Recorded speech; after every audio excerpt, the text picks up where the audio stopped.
इंदौर के कारोबारी राजा रघुवंशी की हत्या हुए 1 साल भी नहीं बीता और अपने पति की हनीमून ट्रिप पर निर्ममता से हत्या कर ड्रामा रचने की आरोपी सोनम रघुवंशी को जमानत मिल गई। शिलांग की अदालत ने सोनम को इस आधार पर बेल दे दी है कि गिरफ्तारी के वक्त उसे ये नहीं बताया गया था कि उसका कसूर क्या है। बीते मंगलवार को सोनम के पिता देवी सिंह खुद शिलांग पहुंचे और उसकी जमानत भर दी। कोर्ट के इस फैसले से राजा रघुवंशी का परिवार पूरी तरह से टूट गया है। उनका कहना है कि कानून अंधा होता है, सुना था, आज देख भी लिया है। परिवार को अब ये डर सता रहा है कि सोनम अब उनको भी खत्म कर देगी। सोनम की बेल की खबर सुनकर राजा रघुवंशी की मां को झटका लगा है। देखो, खतरा क्यों नहीं होगा? जो कातिल लोग हैं, मतलब जब वो मेरे बच्चे के साथ ऐसा कर सकते तो हम किसी के साथ भी कर सकते हैं वो लोग। क्योंकि है ना, हमारा तो यही विश्वास था कि हमको इंसाफ मिलेगा। हमको तो आज इंसाफ नहीं मिला तो हमारा तो भरोसा हट गया ना, क्योंकि वो मार के फिर से चले जाएंगे, फिर से छूट जाएंगे। वो तो जमानत मिल गई उसको, सोनम को। अब आगे क्या आप लोग कहाँ तक लड़ाई लड़ने की तैयारी में? देखो, हम तो है ना सरकार से एक ही निवेदन चाहते हैं कि हमको है ना वो सीबीआई जांच चाहिए कि जो भूल हुई है वो सीबीआई जांच में वापस से लिख ले। मतलब कि सोनम बाहर आई तो आई कैसे? मतलब जब उसने इतना बड़ा गुनाह करा और उसको सरकार ने छोड़ा तो छोड़ा कैसा? क्योंकि वो मेरे बच्चे की इतनी बड़ी हत्यारन थी। इसके बाद भी आज मेरे बच्चा तो मेरे को मिला नहीं और उसको देखो तो मतलब सोनम आई तो आई कैसी? आज मेरे घर पल दिनों की खुशियां आई थी। मैं आज वो खुशियों में थोड़ा सा वो थी बिजी कि चलो मेरे यहाँ खुशियां आई है, और आज वापस से मेरे को अचानक से ये सुनने को मिलता है कि सोनम को जमानत मिल गई। तो मेरे को कितना बड़ा दुख हुआ, मेरे को ऐसा झटका लगा कि मैं खुद जानती नहीं। मेघालय पुलिस की जो जांच है उस पर आप सवाल उठा रहे हैं कि गलत जांच करी, उन्होंने अच्छे से जांच नहीं करी। देखो, स्टार्टिंग में सब मेघालय पुलिस ने जांच अच्छी करी थी, मगर बाद में है ना अब हमको ऐसा लग रहा है कि जांच में कोई चूक हुई है या तो मतलब है ना, मतलब कुछ न कुछ तो गड़बड़ हुई है। अब वो गड़बड़ कैसे हुई है ये कुछ समझ नहीं आ रही हमको अभी। प्रधानमंत्री से, गृह मंत्री अमित शाह जी से क्या मांग करना चाहेंगे? हम एक ही मांग करना चाहते हैं, हमें सीबीआई जांच चाहिए और है ना हमको इंसाफ नहीं मिला है तो हम इंसाफ के लिए फिर से खड़े होंगे और हम फिर से लड़ना चाहते हैं कि हमको इंसाफ क्यों नहीं मिला। एक माँ आस लगा के बैठी थी कि मेरे को इंसाफ मिलेगा, मगर वो माँ का भरोसा तोड़ दिया। अच्छा, इनकी शादी कितनी तारीख को हुई थी? 11 मई को हुई थी। और ये साल भर होने से पहले उसको जमानत मिल गई 10.5 महीने में मात्र। हाँ, 10.5 महीने में उसको बाहर आई तो आई कैसे? मेरे को तो यही समझ नहीं आ रहा बस। सोनम रघुवंशी को बेल मिलने से सिर्फ पीड़ित परिवार दुखी नहीं है, बल्कि पूरा देश हैरान है। सब यही जानना चाहते हैं कि राजा की हत्या का खुलासा होने के बाद भी सोनम को बेल कैसे मिल सकती है। दरअसल शिलांग कोर्ट ने इस मामले में चौथी सुनवाई के दौरान ये कहा कि 7 जून 2025 को गाजीपुर में सोनम को गिरफ्तारी के समय स्पष्ट कारण नहीं बताया गया था। कोर्ट ने अनुच्छेद 22(1) का हवाला देते हुए कहा कि गिरफ्तार व्यक्ति को तुरंत कारण बताना अनिवार्य है। ऐसा न करना मौलिक अधिकारों का उल्लंघन है। गिरफ्तारी के समय फॉर्म में चेक बॉक्स खाली थे। यह स्पष्ट नहीं था कि सोनम को किन धाराओं में हिरासत में लिया गया है। केस डायरी और गिरफ्तारी के कागजों में अंतर मिला। मामला धारा 103(1) का था, लेकिन कई दस्तावेजों में 403(1) दर्ज किया गया था। रिकॉर्ड में प्रमाण नहीं मिला कि गाजीपुर में पहली पेशी के दौरान उसके पास कानूनी सलाह के लिए कोई वकील था भी या नहीं। कोर्ट ने कहा कि अगर आरोपी को सही आरोप पता नहीं होंगे तो वह शुरुआती चरण में प्रभावी बचाव कैसे कर पाएगी। मेघालय पुलिस ने जमानत का विरोध करते हुए आशंका जताई कि आरोपी सबूतों से छेड़छाड़ और गवाहों को प्रभावित कर सकती है। वहीं बचाव पक्ष ने कहा कि ऐसा कोई ठोस साक्ष्य नहीं है जिससे दोष साबित हो।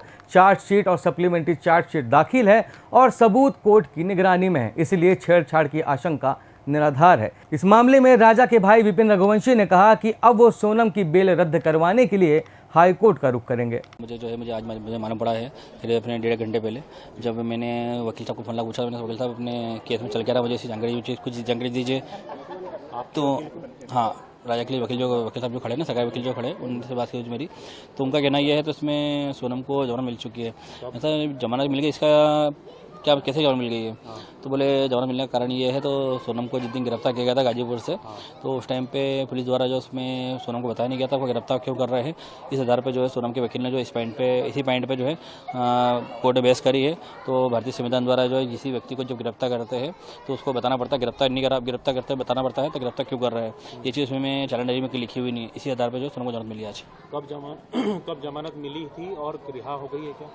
सोनम को जमानत कल मिली थी और आज सोनम रिहा हो जाएगी शाम को 6 बजे तक। अच्छा, ये किन शर्तों पर मिली है? शर्त यही है, तो सोनम को जिस दिन गिरफ्तार करा था गाजीपुर से, उसने बताया नहीं था उसको, तो गिरफ्तार क्यों कर रहा है? कहाँ रहेगी वो, क्या है? वो शर्त उसकी ये है तो सोनम को जो है, सोनम को शिलोंग में ही रहना पड़ेगा। क्यों? सोनम अभी शिलोंग छोड़ के जा सकते नहीं, इसलिए। अच्छा, कुछ का स्पेसिफिक कारण बताया? ऐसा कारण तो बताया नहीं है, ये वोट खाते से यही है, तो सोनम जो है शिलोंग छोड़ के जा सकती क्या नहीं रोजाना हाजिरी के लिए है। मुझे इसकी जानकारी पूरी बताई नहीं भैया मुझे अभी। अभी कौन कौन आरोपी हैं जिनको जमानत नहीं मिल पाई है? अभी 4 आरोपी जेल में ही हैं, आकाश, आनंद, विशाल और राज। अच्छा, इनको नहीं मिल पाई जमानत? अभी मिली नहीं है इनकी। राज की जमानत अभी लगी हुई है, वो आगे जमानत सोनम, राज को इसी आधार पे सोनम मिली है। सोनम का बेस उठाते हुए जो राज भी आगे इसी जमानत पे लगाएगा जमानत। आपने इससे पहले आपत्ति लगाई थी और क्या इस बार आपत्ति लगाई थी कि जमानत ना मिले? इसके पहले आपत्ति लगाई थी मैंने, जब मुझे मालूम था, जब आपत्ति लगी थी मैंने। मगर इस बार जो है मुझे, जब मैंने 4 दिन पहले जब वकील से बात करी थी तो मुझे वकील ने बताया था तभी केस में कुछ चल नहीं रहा है, मगर सोनम की जमानत लग चुकी थी। ये वकील ने मुझे धोखे में रखा, धोखे में रखने के बाद जो है मुझे छुपाई गई सारी बातें। अच्छा, इससे पहले कितनी बार जमानत लगी जब आपने आपत्ति लगी थी? इसके पहले 3 बार जमानत लगी, 3 बार आपत्ति लगी थी मैंने। और अब आप क्या करने जा रहे हैं? इसमें यही है, हम लोग ये कर सकते हैं इसमें, तो हाई कोर्ट से जो है इसमें सोनम की जमानत जो हुई है इसको निरस्त करने के लिए जो है हम लोग इसमें अपील लगा सकते हैं। सेशन कोर्ट से हुई है? सेशन से हाई कोर्ट में लगाना पड़ेगी तो उसकी जमानत निरस्त की जाए। अच्छा, ये आप मानते हैं कि आपके साथ इंसाफ नहीं हो रहा है? 10.5 महीने में जमानत हो गई। लेकिन इंसाफ तो मतलब हो ही नहीं रहा ना, क्योंकि देखिए ना इतनी जल्दी, मतलब इतने बड़ा हाईलाइट केस में जो है वो मुख्य आरोपी जो सोनम जो है उसको जमानत मिलना मतलब बहुत बड़ी बात होती है। इसके वकील कौन थे? सोनम के सरकारी वकील ने दिलवाई? नहीं, सोनम के कोई सरकारी वकील नहीं है। सोनम के सारे वकील सोनम के भाई ने, गोविंद ने कर रखे हैं। और गोविंद जो है पीछे से आड़ से जो है किसी बड़े सुप्रीम कोर्ट के वकील द्वारा जो है इसमें पूरा खेल चल रहा है। और गोविंद तो कह रहा था कि हम सोनम के खिलाफ हैं।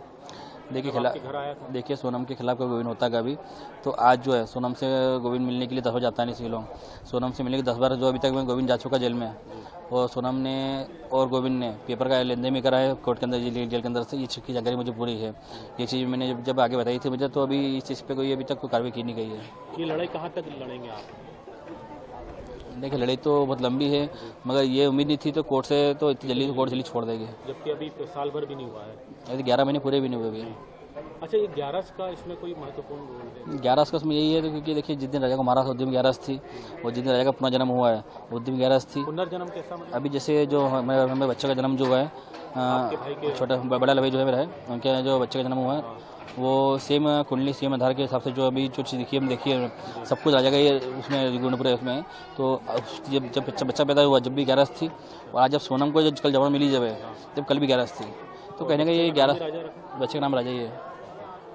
तो क्या लगता है आपको इसमें लेकर कोई कोइंसिडेंस? इसमें देखिए हर चीज़ जो हो रही है इसमें 11 चीज़ नहीं हमारे साथ हो रही है, तो कहीं ना कहीं मुझे लग रहा है तो 11 का कुछ उसमें महत्व उसमें है, तो ऐसा कुछ क्या हो रहा है इसमें। अच्छा, आप जाने वाले हैं अभी शिलोंग हाई कोर्ट? अभी वकील से मैं आज बात कर लेता हूँ। मैं वकील साहब क्या बोल रहे हैं, तो कब लगाना है, पिटीशन लगानी है तो पिटीशन कब कल लगाते हैं, आज लगाते हैं। अब आप धोखे में नहीं, वकील बदल के वकील दूसरे वकील के थ्रू जो है हम लोग पिटीशन लगाएंगे। हम लोग अब हम लोग सरकारी वकीलों के भरोसा नहीं करना चाहेंगे।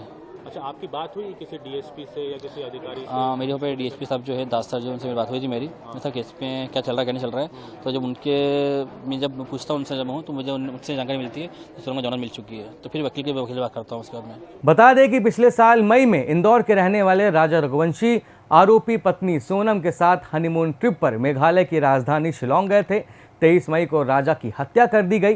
पहले ये शक हुआ कि सोनम और राजा दोनों के साथ क्षेत्रीय बदमाशों ने लूट और हत्या को अंजाम दिया, मगर जब 9 जून को सोनम की और उसके बाद हत्या में साथ देने वाले अन्य आरोपी विशाल चौहान, आकाश राजपूत और आनंद कुर्मी के अलावा सोनम का बॉयफ्रेंड राज सिंह कुशवाहा गिरफ्तार हुआ, तब पता चला कि इन लोगों ने मिलकर राजा की हत्या कर दी है। लेकिन कोर्ट ने पुलिस की ढीली कार्रवाई के चलते मुख्य आरोपी सोनम को बेल दे दी और अब इसी आधार पर बाकी आरोपियों ने भी बेल की अर्जी लगा दी है। शब्द सांची इस घटना से जुड़े आम अपडेट्स आप तक पहुंचाने का काम करता रहेगा। आपको अपडेट मिलते रहें, इसके लिए चैनल को सब्सक्राइब जरूर करें। धन्यवाद।